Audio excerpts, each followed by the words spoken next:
everyone is doing. It's easy to get lost in a sea of comparison, secret tricks, and promises of overnight success. The long game? That's my approach to business. You gotta show up, you gotta do the work, and there are no quick fixes for long-term success. It takes creativity, it takes strategy, and it takes listening to the voice inside you.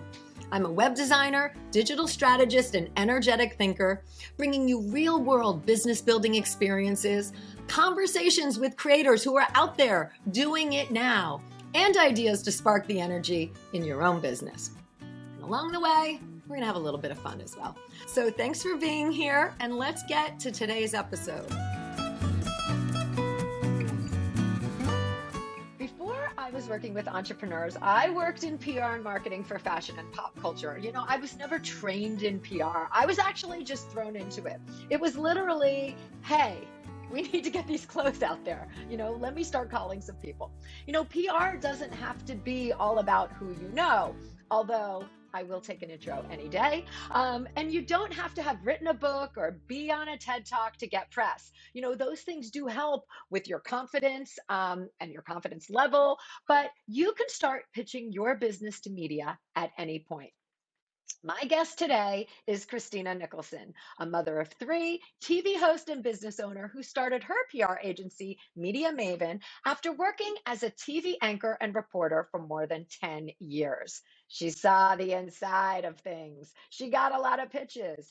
In 4 years, she grew her business, Media Maven, to $1 million business with a remote team, all with an infant and a few toddlers at home. Christina is also the host of Become a Media Maven podcast and the founder of Podcast Clout, a podcast database that makes it easier for PR professionals to build a podcast list. I love what we are talking about today here on the podcast. Christina makes PR totally accessible and something that we should all be doing for ourselves. Seriously, just like anything else worthwhile in our businesses, take a few hours a week to research and send out pitches. You've got to do the work, but the rewards you can reap can really help you move your business forward with sales and exposure. Today, the long game is getting featured in the media with Christina Nicholson. Hello, everyone, and welcome to the Long Game Podcast. Today, we are talking about a topic near and dear to my heart, and one that I am working with my clients a little bit more and pushing them to do more: public relations or PR. You know, listeners of the show will know that we've been talking about crafting your signature talk and prepping you to pitch yourself on podcasts. You know, and important things to be comfortable with. You know, it's an amazing way to get yourself out there in front of other people's audiences. But podcast pitching is just one part of PR. And today I'm joined by Christina Nicholson, founder of the PR agency Media Maven. And we're going to talk about all types of PR so that you can leverage some of her wisdom to get yourself out in the media more. Welcome, Christina. Hi, Sandra. I'm happy to be here. Thanks for having me. I am so excited. You know, I do have a background in PR, and I love to be able to dish a little bit about my past, so to speak. So I'm so excited. So let's dive right in. I want to talk about this distinction. You know, one of your sayings is advertising is saying you're good. PR is getting someone else to say you're good. It's brilliant. Yeah, I mean, well, you really have to just think about how you behave as a consumer. When you see an advertisement, it's like, okay, that person is paying to be there. That person is paying somebody to say this. So you don't have any credibility or authority.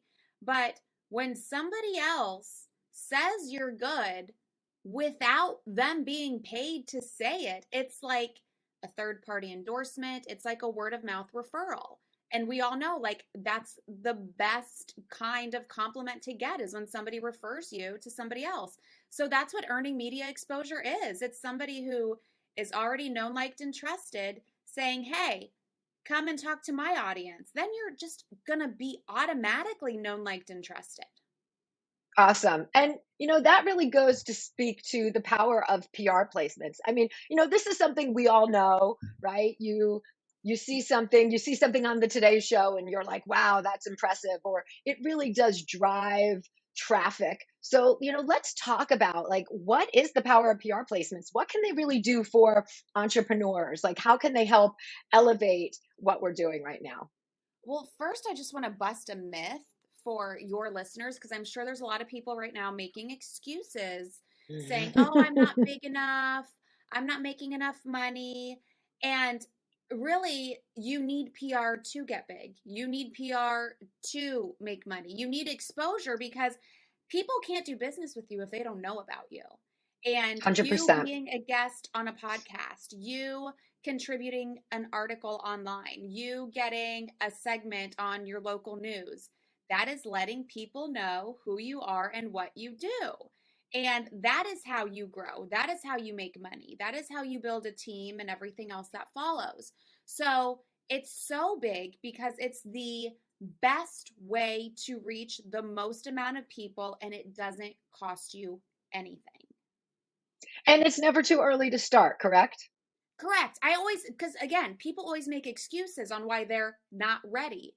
Right. And I always say, well, are you ready for a client? Are you ready for a customer? If the answer is yes, then you need to be putting yourself out there.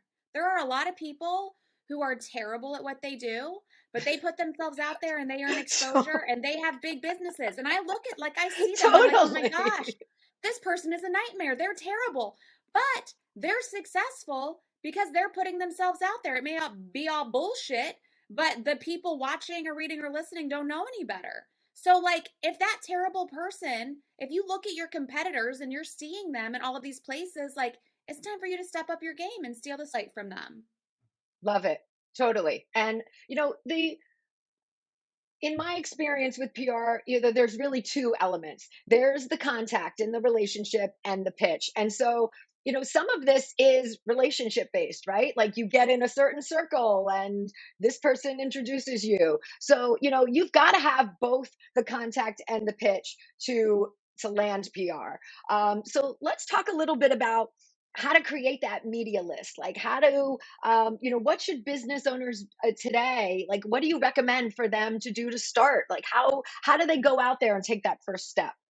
Yeah. So, I mean, obviously, knowing people and having good relationships help, but that doesn't mean you're automatically going to get coverage. I mean, like, I know a lot of people, Totally. I worked as a TV anchor and reporter for 10 years.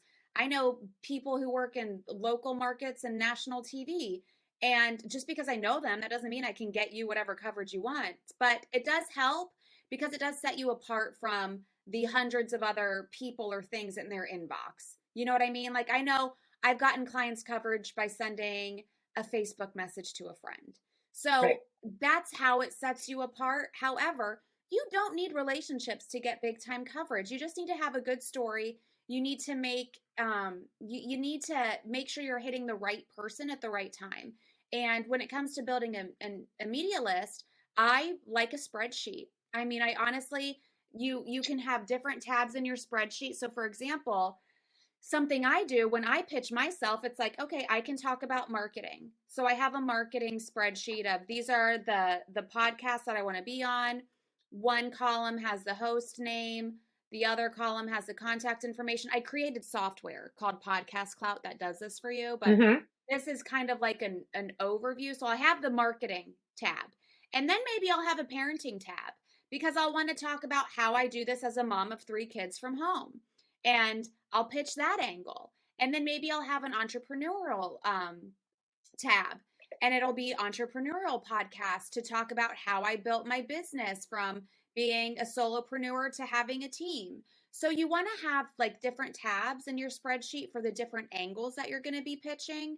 But when it comes to podcasts specifically, and I know your audience, you have a lot of coaches, a lot of service providers. Your bread and butter is going to be your expertise. So you're Hmm. always going to be promoting your expertise. You never want to lead with promoting a service, just like people never should lead with a product if they have a product. You want to Totally. lead with your expertise, and you want to be as specific as you can. I know I'm kind of we'll talk about that later. I'm kind of going off on a tangent now, but with your media list, I like a spreadsheet. I also really like not just emails, but you want to put their social media information because Hmm. we're more likely to pay attention to a notification on Twitter than we are an email from a stranger in our inbox. Plus, it So also I gets your really, name kind of familiar with them, right? If you're commenting exactly. on their story, oh, who's Sandra? Oh, I keep seeing her name. Now her name is in my inbox and it's familiar. I'll open that more. Exactly. It's so much easier to like get on people's radar if you're active on Twitter with them or Instagram, whatever their platform of choice is. So I definitely suggest doing that. Like make that part of your media list build. And you really just want to go one by one. Like I suggest blocking off 2 hours a week and just do your research. Like who is writing about my industry Hmm. and who is who is the most active on the podcast platform with either their show or they're a guest on other shows. Like these are the people that I need to reach out to. And then when you build your email list or your media list, you honestly shouldn't just like pitch them the first time you reach out. Like start following them on social media and comment on their posts. And then when you go do reach out, it doesn't look like as big of an ask as it would have if you just would have like pitched them right out the gate. So think of this media list as like these are my relationship building goals, and Totally. then down the road you can pitch them. And I also think that, you don't have to have a relationship, you can build one, but you also have to know what they're talking about, know their content and piece. So, back in my day when I worked in fashion, I worked with a lot of streetwear type of things.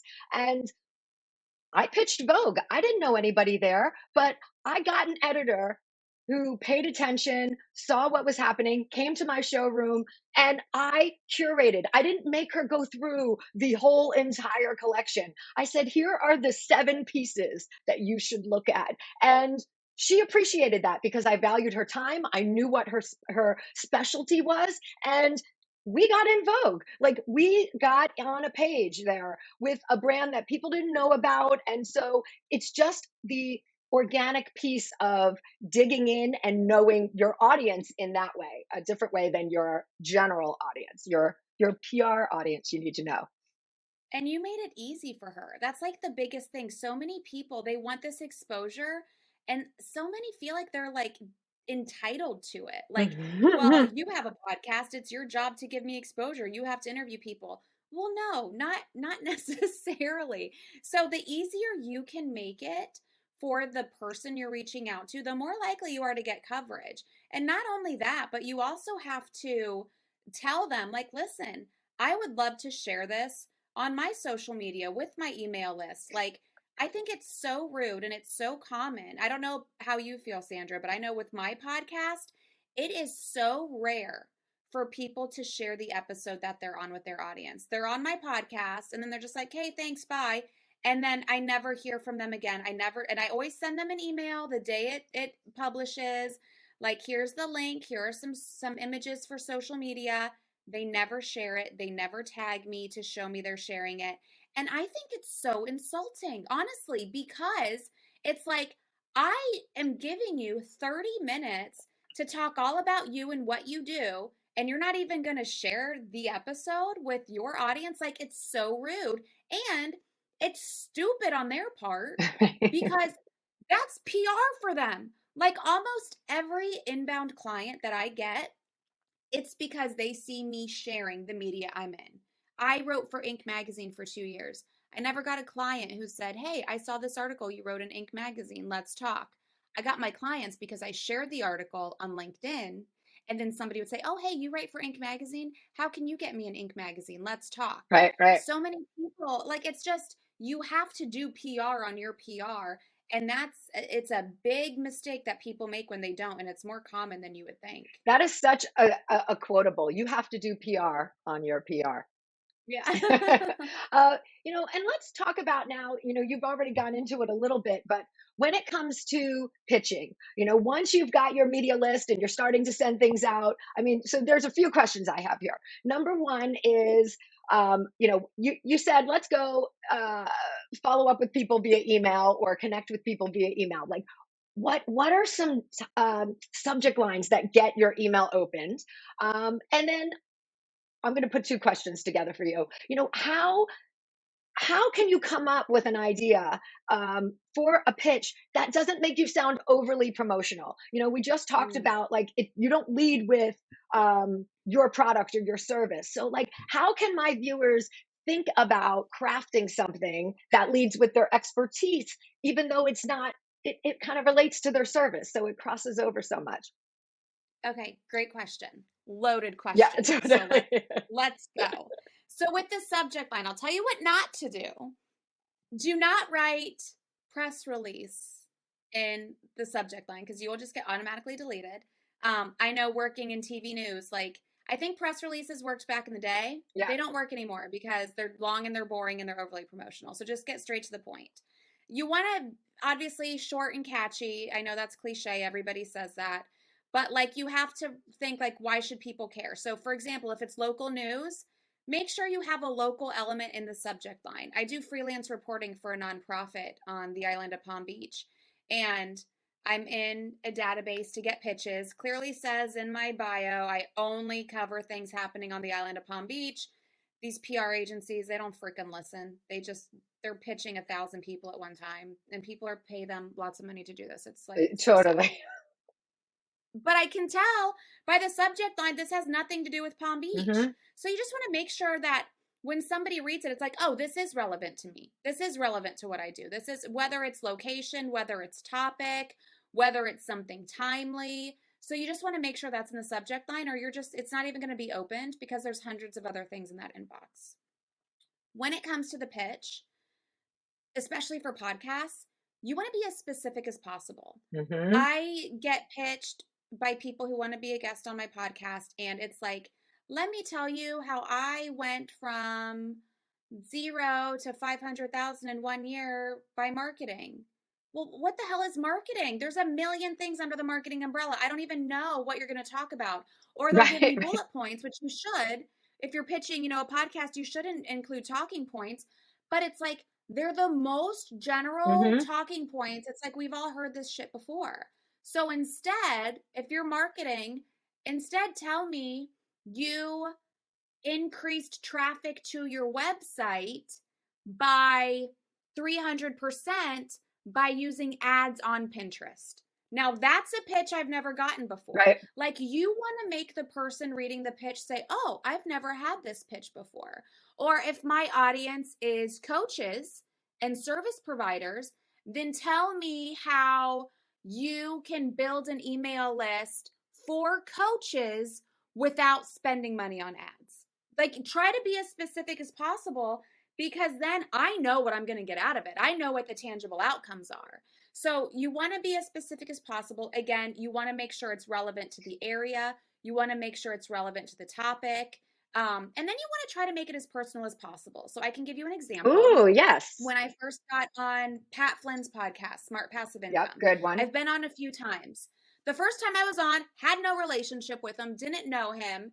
And I heard him say somewhere that he gets like 400 email pitches a day and nobody sends him a video pitch, but he would love to get a video pitch. So I said, okay, I'm going to make him a video pitch. So when I pitched him, I sent him, I hyperlinked a video that I made private and put on YouTube.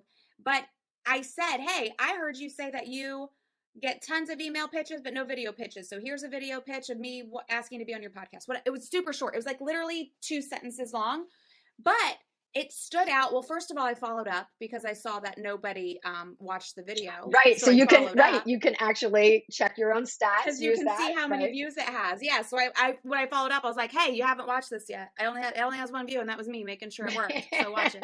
Like that was my follow up. I'm on it. But I'm on it.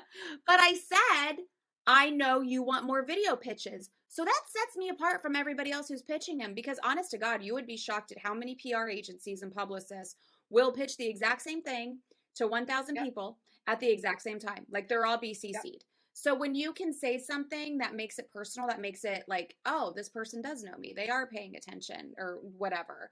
That'll also make you stand out a lot. And that goes back to what we were talking about with knowing your audience of your pitch, the PR outlet that you're pitching, because you do have to make it personal and it takes extra work. Like, you do have to send them a specific email with a couple lines to start that said, "Hey, I listened to this episode. That really got me. It was good.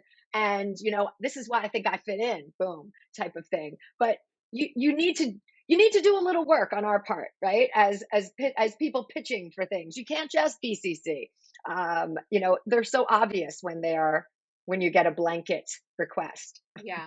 And I know it's easy and it's quick, but nothing easy and quick works. You have to take your time and be strategic. It's the long game. And I know like people don't want to do it, but like it's just how it works. Totally. And it's also about relationship building. And that's something that we talk about as well here. Like you're not just using this person to get something. Like this is a relationship you're building. Like you want to know what they're covering. The more that you connect with them, they might know who you are. And even if they're not taking your pitch that time, they're filing it away saying, "Hey, I need a comment on this." And oh, that person sent me a pitch, a while ago, and they'd be perfect for this. Like, you know, in journalism, people file Exactly. things away as sources for themselves to go back to later. So, it is about relationship building and really connecting when you're putting yourself out there. That's actually how I got a client on the Rachel Ray show. We sent them a pitch for something and they like put it on the back shelf, Right? whatever. And the producer saw it in another outlet, and it was like an outlet that wasn't big and fancy. Honest to God, the client wasn't impressed by the media hit, but a producer from the Rachel Ray show saw it, and they're like, "Oh yeah, I was pitched about this. Let's include it in this segment we have coming up." So yeah, I mean, it's like this stuff happens in so many different ways. It's sometimes it's not from the pitch you send and you get a reply the next day. I got a client on the Today Show, same way. We were pitched, they were in the Washington Post, they were local TV in Washington, D.C., and somebody from the Today Show saw it and they were like, "We want to do a story on this." And that's how it starts to snowball. And then eventually, especially with service providers and experts, eventually you do this right for a couple years, you don't need to pitch yourself anymore because people start coming to you. Because when they search your expertise or even when they search your name, the first few pages of Google, it's all media hits. So they're like, okay, clearly this person's legit. Clearly Totally. this person has Right. credibility. Yeah. So Right. I If mean, something you comes just up, got to bust Washington your ass and Post do and this. Today Show, like those are Yeah, legitimate news outlets and sources. That's going to be doing the work for you, and people will come to find you from there. Such a exactly. good point. Um, and we touched on social media and following that.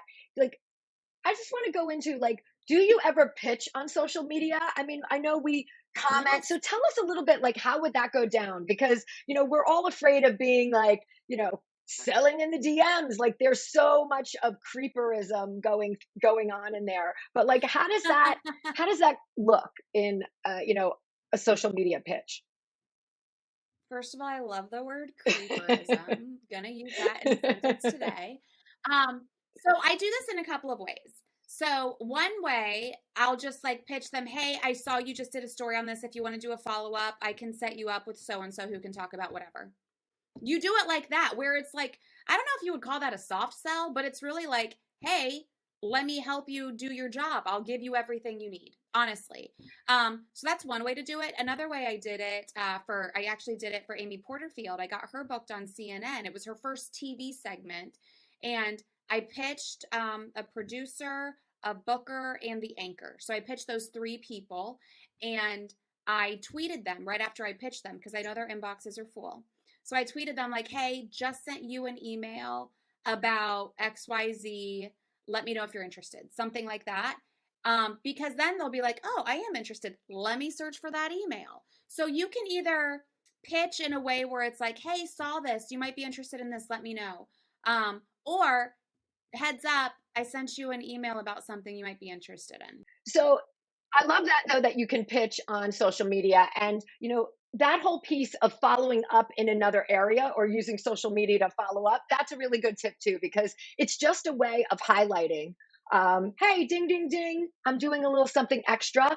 And I am that extra person who isn't just blanketing it. I mean, that's part of it too, is trying to make yourself stand out. And you stand out in an email by also tweeting, right? And saying, go check over there.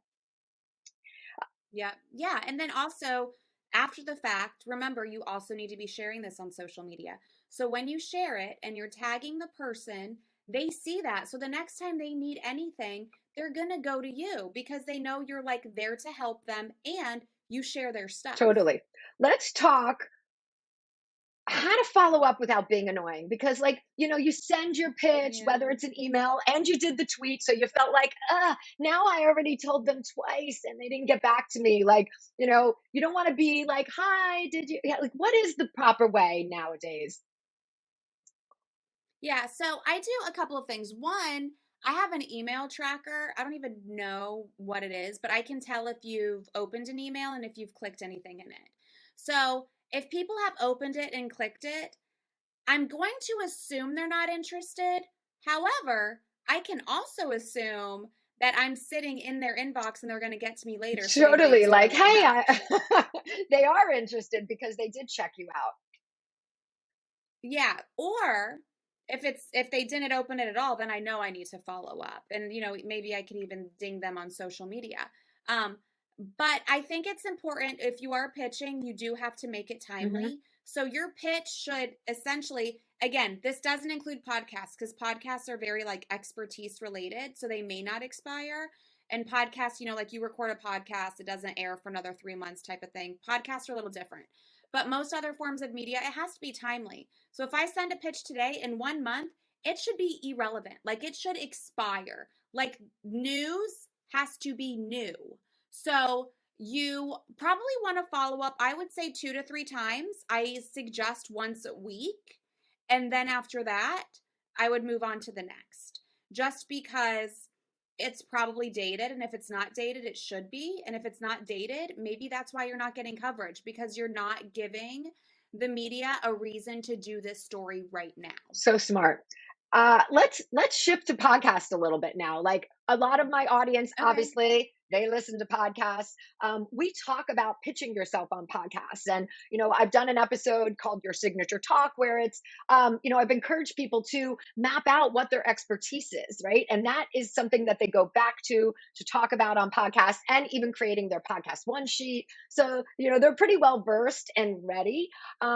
So what is like one of just give us one of the biggest mistakes people make when they're pitching podcasts, because we're actively out there doing that now. Yeah. So I already mentioned try to be as specific as you can be. Make your pitch short and sweet and just get right to it, unless like I do this, I'm this, Hmm. and more like I think your audience would benefit from this. And these are the tangible takeaways that they will have after they hear me talk about XYZ. I always add at the bottom that I'm going to share it on social media and my email list and my website with a backlink. And then I also say, I've also appeared on this podcast, EO Fire, Smart Passive Income, Boss Babe. And then I hyperlink to the episode. Because what that does is it gives you credibility. They're like, oh, well, if they've been Oh, on these completely. podcasts, then clearly, they're going to be great on this podcast type of thing. So I would do that. Um, and I would also, again, I said keep it short and sweet. I think that's about it. And then with following up without being annoying, don't just do like the once a week, just following up type of thing. See if you can add value in the follow up. So, what has happened in your industry in the last week that you can speak to? What have you done that you can speak to? What has this podcast host done or said in the last week that you could speak to in your follow up? And then you just want to do that. So, with podcasts, I usually just follow up once. Um, because I think when you follow up twice, then you're at your 3 emails in, and if you see they're opening, they're probably not interested. So I would just move on to the next podcast because there's a lot of podcasts, and then after you have pitched a whole bunch for a while, think of some new Hmm. ideas and some new talking points, and then go back up to your list and your spreadsheet and start over with those new ideas. Awesome. You know, that's a good segue into. Um, I know that you have a course that is DIYing your publicity a bit, like with your guidance. So, Yeah. that's really what this podcast pitching is. It's really DIYing it for yourself. Mhm. And I love this type of streamlining that you have in your business. You've got your done for you clients who are a higher touch type of thing, and then you have your DIY version in a course format. So I think that's really smart, and I always encourage people to streamline, because it gives them you're still talking about the same thing, whatever level that you're communicating that at. So tell us a little bit about your course, how it works, what's going on in there. Yeah, well, I mean, I honestly like it kind of just happened by accident because, I have my agency and a lot of people were sending me messages on Instagram like, "Hey, I want this, but I don't have the budget for it." So then I was like, "Well, why don't I just tell you what to do and then you do Totally. it?" And they're like, "Okay." And then I started doing that and it was working and people were like, "Oh my gosh, this works. I'm in Forbes. I'm here. I'm there. I'm in a book." Like one of them was in Inc magazine and then an author of a best-selling book saw it and mentioned her in his book. So I was like, "Okay, like it's just crazy how it can snowball and turn into so many things." So yeah, so it's called the Media Mentoring Program, and it's totally do it yourself. My favorite part, honestly, of the course is the Facebook group because I'm in there almost every day posting opportunities that my friends Oh in the my media are gosh, working that on. is So gold. yeah, like people don't even think of it like that. Like it's like they think of the course and the modules, but it's like no, in the Facebook group every day, just check in because it's like, Something might be a you fit for know, you. Sandra's working on this. She needs a source for this. Here's her email. Here's the deadline. Like I'm doing that every day. So I think I honestly know one person who bought the course just for the Facebook group. I'm like, hey, Yeah, totally. whatever works. That's amazing. Um, yeah, because I like that. Like I just don't think I could buy a course where I don't have access to the creator to ask questions.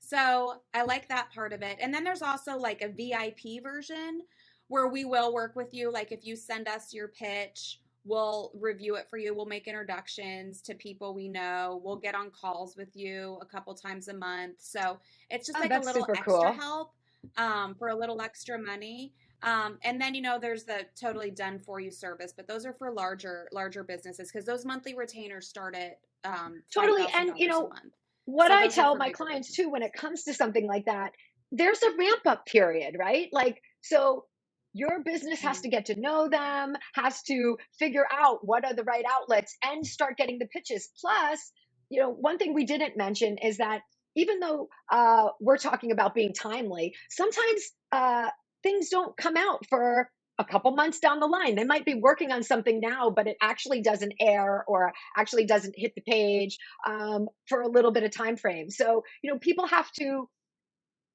put that into their timeline and also their budget.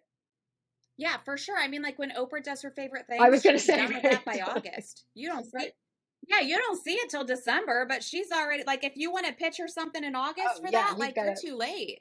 So yeah, everybody has a different You're timeline literally for pitching sure. that in December for the next for the next year. How For the that next goes, for year. sure, for sure. But those are things Yeah. to think about, because I think people think of things being immediate, or they see something and they're like, "Oh, I'll go for that too." But it's also that's part of getting into the world of the journalist that you're going after, is understanding what their timeframes are. And sometimes even I've seen people put out on social media like, hey, I'm looking for this, or I'm working on this. And so also following your journalist can help you in that way if they're working on a story or things like that.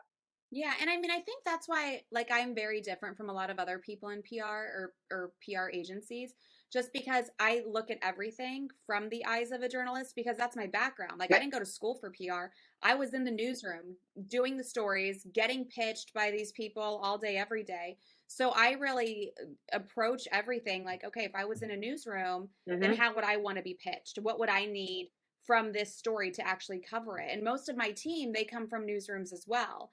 So that's really how we approach things. And that's why I think we're like, no press releases or long going and Totally. promotional. This is how you reach out to people. This is what. So we definitely have a unique take And on so things. let's just go back to the no press releases piece. So we're kind of just swapping out pitch for press release now. And press releases are long and boring, but like, Yeah. so give us a quick, like, intro customized, body, and conclusion. Is it as simple as one, two, three, where you're keeping those pitches short and really concise?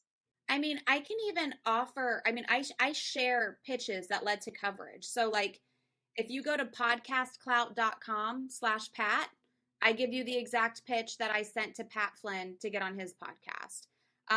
In my masterclass at earnmedianow.com, I share the exact pitch I sent to CNN to get Amy Porterfield booked. Like, I don't hide anything. I don't keep anything close to the vest. So, like, if you want to see the exact pitch word for word, which Oh I my think is gosh, better than a completely. template or me Yeah. saying do this, that, and the other, you can get it. Like, send me a message. Like, what do you want to see? I'll That's send you awesome. the And we'll pitch link word to for those in the word. show notes just so that people can follow up and find an easy way as well to go to them. And that's really interesting because that's always like the mystery, right? Like, what's in the pitch? What did you say? And it doesn't need to be a freaking mystery. Like, I don't understand. Like, people are so secretive about, like, they're like, oh, well, somebody's going to take it. Okay, good. Let them take it and use it. Then they'll get coverage. That But doesn't it's take not anything away also from the you. pitch, it's So I'm, what's behind the pitch that's getting the coverage too. So yeah, you have to back it up that's what you're true. putting out there. That's true. Like, if I get a pitch, I'll give you an example of I got a great pitch, and it was from somebody who wanted to be on my podcast. I forget what the topic was, but I was like, this is great. So I booked them. And then two times I got emails from, I don't know if it was their publicist or whoever it was. It wasn't the actual person. They were like, oh, well, this person has a book coming out this day. So if you could talk about the book, this is what it's called, blah, blah, blah. Next email. Could you release your episode around this day? Because this is when the book's coming out. I said, screw you, I'm canceling. Like, this would have been a great interview. She could have talked about everything in the book. She could have dropped the name of the book and when it was coming out and all of these things. But because you're acting like I am Right, your right. advertiser and it is my job to promote her book, like, no, you're annoying me. So you're not doing it. So, like, her Right. And publicist it's worked that against idea me. of make it easy, right? Because not only do you have a podcast, you have Yeah. an agency, you have a course, you have private clients, you're, all of these things. You're pitching yourself as well. Like, make it easy for the person. I mean, that's what I always appreciate when I get pitches as well. When someone makes it so clear and easy where I can look in and say, oh, there's one. And it was interesting because I one time got a pitch for someone who I thought they had the right skill set that I wanted to talk about, but I wanted to apply it in a very special way. So I replied to them and said, hey, can we talk about this in this vein? And they were like, oh, yeah, I could totally go off on that. And I was like, all right, you said the right thing. And then you tailored it to what I wanted to talk about because I don't want you to do the same exact thing you've done everywhere else. Or, my audience is interested in this. And, Mm-hmm. you know, being very in touch with your audience, I was like, they want to know that. If we could do that, this one will be a hit, right? And so I love Yeah, you definitely totally, have to be flexible because, again, this isn't your platform. You don't own this media outlet. So, like, you are at the mercy of this other person and just be grateful that they're giving you the totally. opportunity. Um, and you have a masterclass. Tell us where people can find the masterclass to follow up with you, take a little bit more. Tell us what's inside of the masterclass. Yeah, so I mean, I really like it because I just share so much shit in it, honestly. And I have a live one coming up on April 27th where I do live coaching on it too. So any questions I'll answer. But then you can always see the latest replay of the one that I do at earnmedianow.com. And I just kind of walk through the 5 simple steps that you need to take to get featured in the media. And I share real life examples. I get into specifics of how this dietitian did it, how this restaurant did it, how this real estate agent did it, how um, this product business owner did it, how this service provider did it. So it's like I just get into super specifics of how all these people did it, and then it gives Hmm. people ideas, and I give them all the tools and resources. It's a lot in an hour for sure. But again, like I'll give you links to all of the resources and then you can, do whatever you want to And I do love on that your own teaching time after through the that. example of others because that just like lights you up. Yeah, That's that what really gives lands. you like, right, I right. don't like the generic shit. Like, give me the specifics because We've all heard the Totally, generic totally. shit a And million you know, times. then you can really get your brain thinking like, how could that work for me? I'm big on following other Mm-hmm. industries and then applying that to your own industry because that's how you can do different things. You're like, that Right. works over there. I could just twist that idea and make it work over here. So love that. Well, Christina, thank Yeah. you so much for being here today. It was enlightening, amazing, and real talk about how people can get themselves out in the media. So I'm so thankful that you're here. I'm definitely sharing this. And we will have everything in the show notes, links to your masterclass, links to your course, where everyone can find you. And I really want to thank you for your time today. Perfect. Well, thank you for Awesome. having All me. right, It was fun everybody. chatting We'll with see you you. next week. Thanks for joining me today. You can access more information, links mentioned in this episode, and the show notes at thelonggamepodcast.net. If today's show connected with you in some way, please share it with your friends or hop on and leave a review. Both of these make a really big difference. All right, until next time, keep playing the long game.